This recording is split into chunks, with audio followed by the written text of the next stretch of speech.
Ya, baik. Selamat malam. Assalamualaikum warahmatullahi wabarakatuh.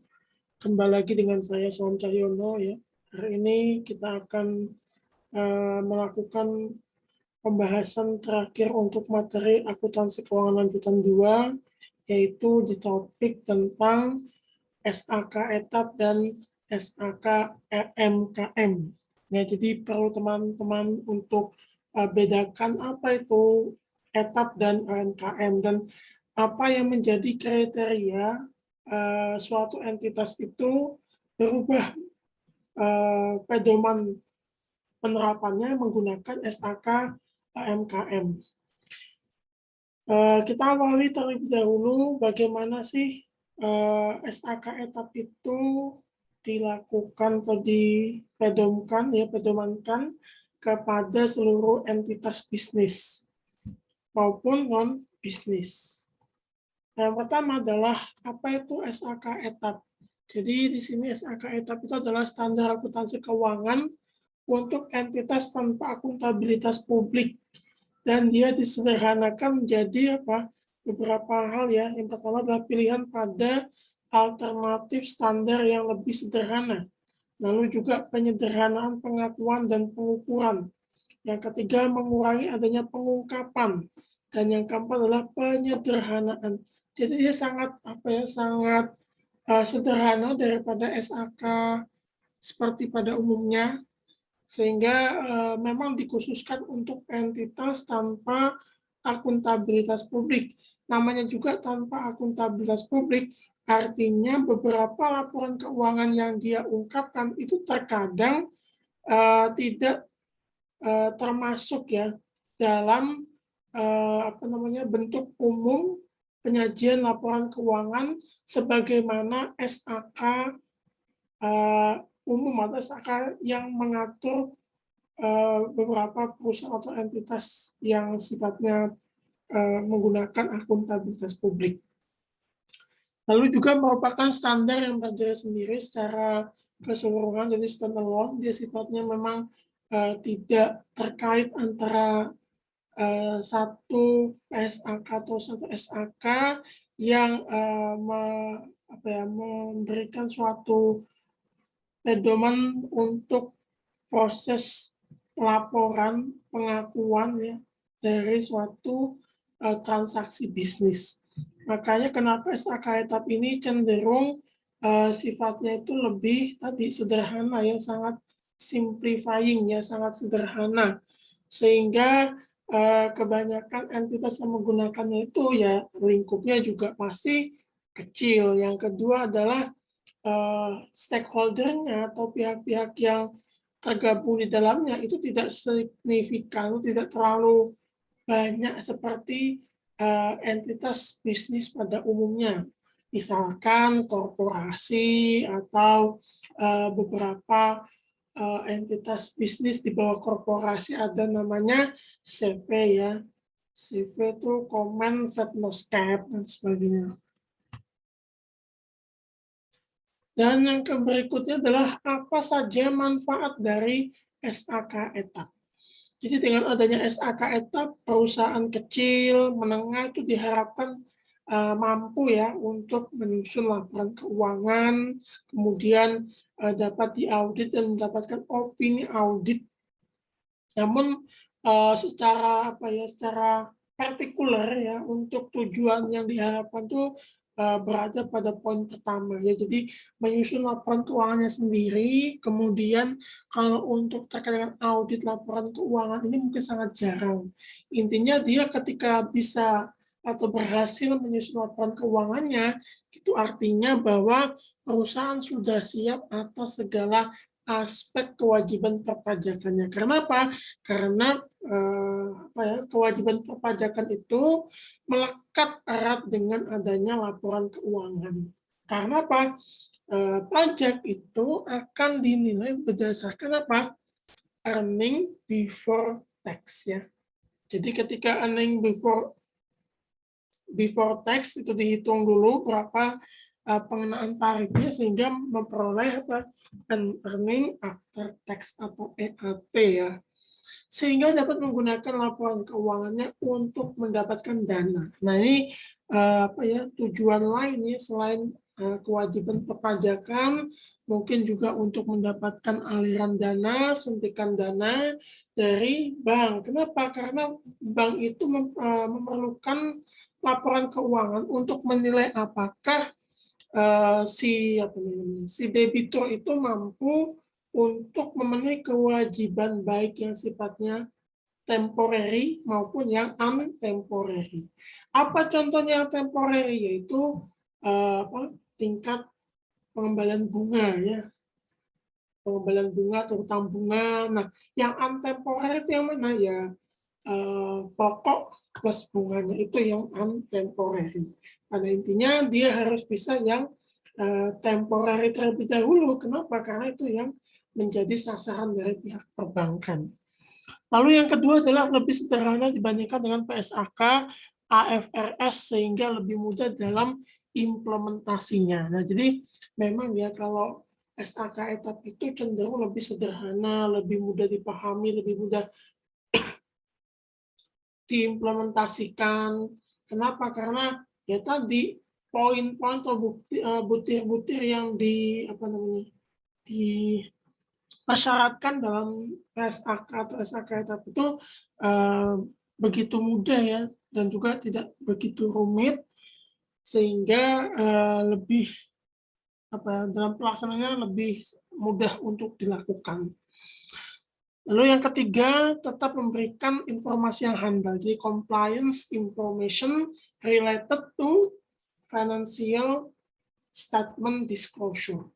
Jadi informasi yang diberikan harus compliance, harus handal. Related to yang berhubungan dengan apa? Financial statement disclosure, pengungkapan laporan keuangan. Ya, jadi harus menyajikan informasi yang handal. Selain handal apa saja?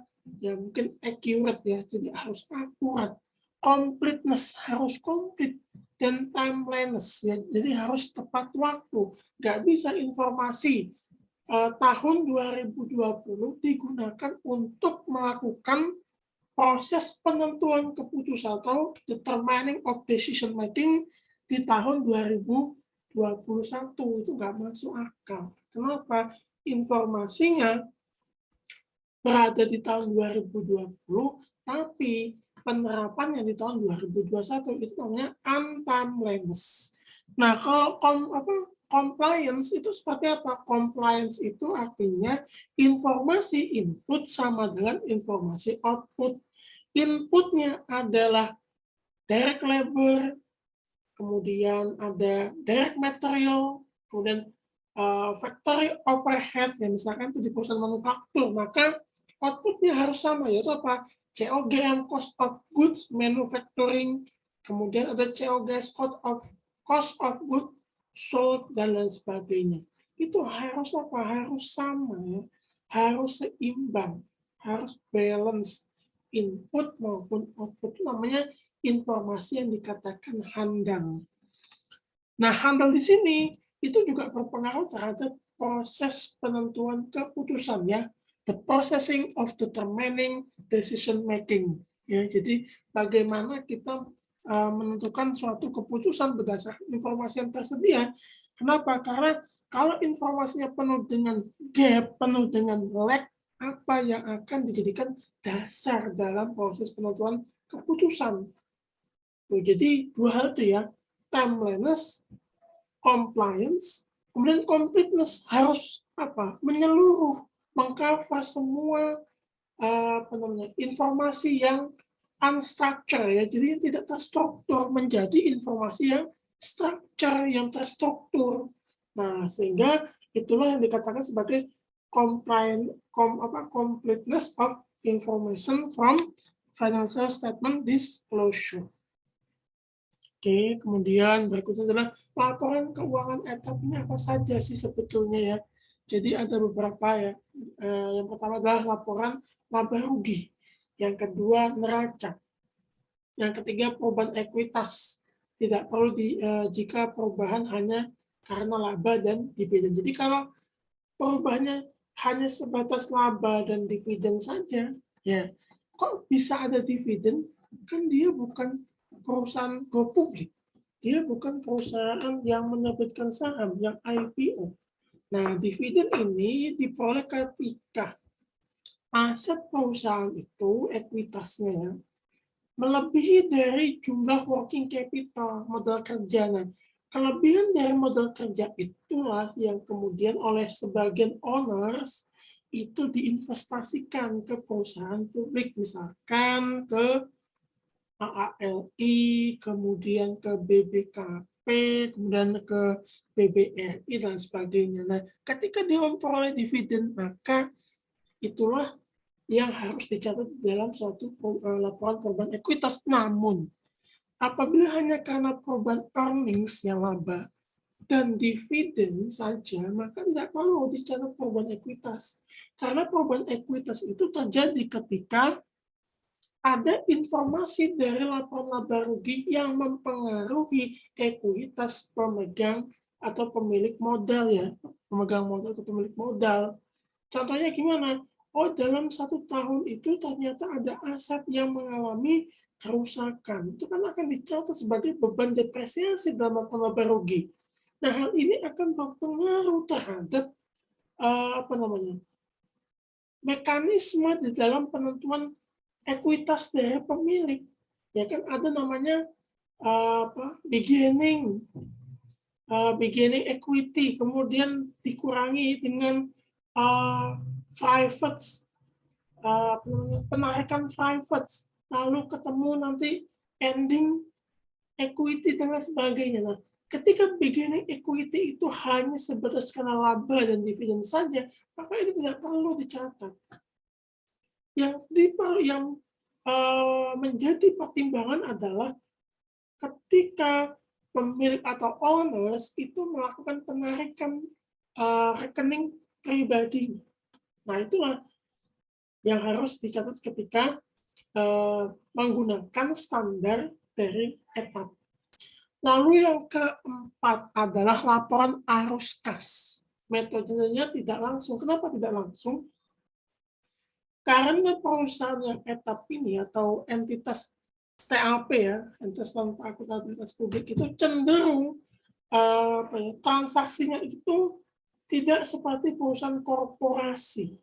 Ya, kalau korporasi itu jelas mana saja yang merupakan aktivitas dari financing, activity dari investing, activity dari operating dan sebagainya. Nah, 3 ini kalau di korporasi itu jelas proses outflow-nya, inflow-nya itu jelas. Tapi dalam etap itu tidak jelas mana yang menjadi outflow, mana yang menjadi inflow. Kalau outflow dan inflow mungkin mirip-mirip sedikit lah ya. Tapi kalau untuk menentukan apakah dia investing, kemudian financing ataupun operating, itu menjadi ambigu, ya. Maka kenapa harus menggunakan metode tidak langsung supaya terlihat sumber informasinya dari mana. Lalu yang terakhir adalah CALK. Seperti biasa, CALK itu memuat ya kebijakan akuntansi dan sebagainya, ya. Kemudian informasi akun-akun, ada transaksi bisnis, kejadian moneter dan sebagainya dalam suatu periode pencatatan laporan keuangan. Nah, di sini adalah isi dari SAK etap, ya. Mulai dari ruang lingkupnya, konsepnya, hingga bagaimana melakukan pencatatan transaksinya dan sebagainya, itu ada semua dalam SAK etap. Nah, sekarang kita lihat ruang lingkup dari SAK etap, ya. Yang pertama, dia digunakan oleh data tanpa akuntabilitas publik, yaitu entitas yang, ini ada 2, ya, ada 2 kriterianya. Tidak memiliki akuntabilitas publik signifikan dan menerbitkan laporan keuangan untuk tujuan umum bagi pengguna eksternal. Nah, dia tidak memiliki akuntabilitas publik yang signifikan. Bagaimana kita mengukur tingkat signifikansi dari akuntabilitas publik? Di dalam standar tidak dijelaskan. Tapi kita bisa menentukan dia signifikan atau tidak itu apa? Dengan melihat apakah entitas tersebut melakukan initial public offerings. itu satu clue atau satu tanda signing dari penggunaan atau entitas siapa-siapa saja yang berhak menggunakan etap itu. Lalu yang kedua, dia menerbitkan laporan keuangan untuk tujuan umum bagi pengguna eksternal. Nah, tadi ya, karena kadang itu di suatu perusahaan entitas etap ya, itu dia terkadang ada pihak luar yang ikut campur tangan. Misalkan ya anggaplah seperti joint ventures ya dan sebagainya itu. Dan entitas dengan akuntabilitas publik yang signifikan. Maka telah mengajukan penyertaan pendaftaran atau sedang dalam proses pengajuan pendaftaran dan sebagainya, misalkan dibaca sendiri, intinya adalah bahwa entitas yang tidak memiliki keterbukaan proses informasi yang signifikan itu diperbolehkan menggunakan SAK etap. Nah, apakah pertanyaannya adalah apakah MKM termasuk dari entitas tanpa akuntabilitas publik? Mari kita cek informasi berikutnya. Nah, perbedaan pokok antara PSAK dan SAK etap. Nah, ini ada perbedaan yang banyak sekali. Teman-teman bisa baca di sini, ada beberapa poin di sini disajikan yang telah saya summary, yang telah saya write up dari SAK dan SAK etap maupun SAK umum ya. Ini bisa dilihat. Yang menjadi poin utama dari slide ini adalah bahwa perbedaan yang paling signifikan, yang paling terlihat jelas adalah penggunaan metode biaya investasi, yaitu keasosiasi dan pengendalian bersama. Jadi memang kalau SAK etap itu cenderung apa? Cenderung adanya konformitas ya, konformitas dari internal kontrolnya, pengendalian internal. Bagaimana pengendalian internal yang dilakukan oleh pihak manajemen itu bisa disebarluaskan menjadi pengendalian bersama. Seperti itu. Nah, di sini juga ada. Nah, kalau di sini yang menjadi poin utama adalah ini ya, tidak ada pengaturan tentang penggabungan usaha, derivatif maupun hedging. Nah, tidak ada seperti itu ya. Jadi memang kalau perbedaan mencolok dari PSAK maupun SAK etap itu biasanya kalau dia sudah melakukan penggabungan usaha, maka dia sudah dikategorikan sebagai perusahaan yang melakukan initial public offerings atau IPO ya. Lalu juga dia tidak melakukan derivatif. Derivatif itu apa? Derivatif itu adalah ketika perusahaan telah melakukan initial public offering, lalu dia bisa bertransaksi di pasar sekunder, maka beberapa dari aktivitas investasinya itu bisa dikategorikan sebagai unsur derivatif. Derivatif itu adalah turunan dari suatu kepemilikan atau aset perusahaan. Itu namanya derivatif. Dan itu hanya terjadi ketika entitas tersebut menggunakan standar yang tidak tertutup terhadap akuntabilitas informasi internal perusahaan. Lalu juga ada hedging.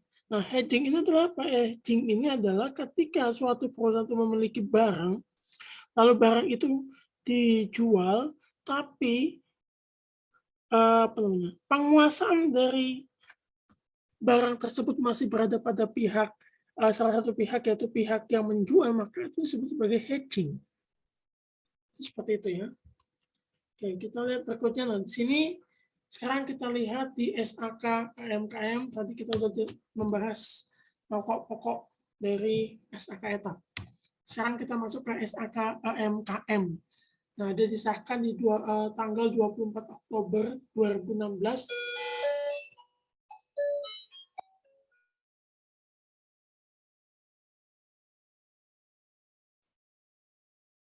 Nah, jadi kembali lagi ya, dilaunchingkan pada Konferensi Nasional Akuntansi ke-8 tahun 2016.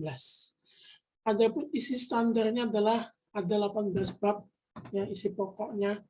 Kemudian dasar kesimpulannya bukan bagian dari standar, Kemudian contoh ilustrasi laporan keuangan dilengkapi dengan contoh jurnal penyesuaian kas dari kas menuju accrual. Jadi dari cash basis ke accrual basis. Teman-teman pasti tahu bedanya apa sih cash basis dan accrual basis itu. Nah, silakan Anda eksplorasi kembali mengenai perbedaan cash basis dan accrual basis. Pada intinya, cash basis itu menekankan pada pencatatan informasi berdasarkan arus kas. Berarti ada inflow dan outflow. Accrual basis itu menekankan pencatatan transaksi tidak berdasarkan pada nilai kas yang inflow ataupun outflow, tetapi didasarkan pada kejadian transaksinya. Oke, kita lanjut berikutnya adalah ruang lingkup SAK MKM. Nah, jadi standar ini siapa sih yang boleh menggunakan? Yaitu entitas mikro, kecil, dan menengah. Jelas ya, mikro ya, kecil, dan menengah. Itu boleh menggunakan SAK MKM. Nah, siapa yang disebut dengan entitas mikro, kecil, dan menengah? Yaitu etap. Ingat ya, etap yang memenuhi definisi dan kriteria usaha mikro, kecil, dan menengah sebagaimana diatur dalam peraturan perundang-undangan yang berlaku di Indonesia selama 2 tahun berturut-turut. Nah ya, sini ada beberapa yang di bold atau di highlight ya. Pertama adalah etap. Kemudian memenuhi kriteria dan definisi ya, appropriate with definition and criteria ya, harus memenuhi definisi dan kriteria sebagai MSME ya, micro small micro enterprise, micro small medium enterprise. Lalu bagaimana kita tahu kriteria dari etap yang memenuhi kriteria, yang memenuhi definisi dari AMKM? Nah, kita cek di peraturan perundang-undangan. Nah, ketika sudah kita tahu kriterianya, definisinya, maka apakah dia selama 2 tahun berturut-turut itu memang sesuai dengan persyaratan dari peraturan perundang-undangan. Harus 2 tahun berturut-turut. Berarti kalau 2020, berarti 2019, 2018 itu harus sesuai dengan definisi dan kriteria dari AMKM. Lalu dapat digunakan entitas lain jika otoritas mengizinkan menyusun laporan keuangan dengan menggunakan SAK AMKM. Ya. Oke. Berikutnya di sini adalah peraturan perundang-undangan Undang-Undang Nomor 20 Tahun 2008 tentang UMKM. Nah, di sini siapa yang disebut sebagai usaha mikro, siapa yang disebut sebagai usaha kecil, siapa yang disebut sebagai usaha menengah. Nah, kita bisa tahu dari informasi di ini Undang-Undang Nomor 28 tahun 2008. 20 tahun 2008. Ini juga silakan dibaca. Jadi ada beberapa kriteria usaha mikro, kriteria usaha kecil, dan kriteria usaha menengah. Di sini telah jelas ya apa saja yang termasuk dari bagian entitas tersebut. Nah, ada beberapa laporan keuangan yang perlu disusun oleh AMKM. Yang pertama adalah laporan laba rugi. Ya, laba rugi. Yang kedua, laporan posisi keuangan. Yang ketiga, catatan atas laporan keuangan. Nah, di sini perbedaannya bisa teman-teman lihat apa bedanya SAK AMKM dan SAK etap. Pada intinya dia menggunakan historical cost ya kalau AMKM. Jadi memang spesifik ke sana arahnya. Lalu di sini yang paling utama adalah kapitalisasi bunga pinjaman itu tidak boleh dilakukan. Kenapa? Karena dia tidak melakukan depresiasi, sehingga harus dilakukan diakui sebagai beban. Nah, ini beberapa pengaturan dari SAK-AM-KM. Oke, itu saja penjelasan dari saya selama 30 menit terkait dengan SAK etap dan AMKM. Semoga bermanfaat dan semoga menambah pengetahuan kita semua. Karena saya juga masih belajar, jadi semoga hal ini menjadi suatu peningkatan kapasitas intelektual kita semua. Oke, sekian dan terima kasih. Wassalamualaikum warahmatullahi wabarakatuh. Selamat malam dan semoga sukses selalu.